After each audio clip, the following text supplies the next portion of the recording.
చిట్టికి కూడా వద్దు మేడం, మీరు తలుచుకోండి చెప్తా, మీ మోకాల ముందు వారిపోతాను. ఇక నుంచి మీరు నన్ను తిట్టడం కాదు కదా, కుక్కను చూసినట్టు చూడండి మేడం.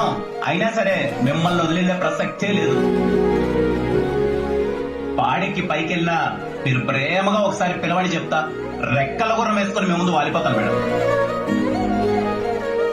ఈ రోజు నుంచి మీరు నా దేవత, నేను మీ బానిస.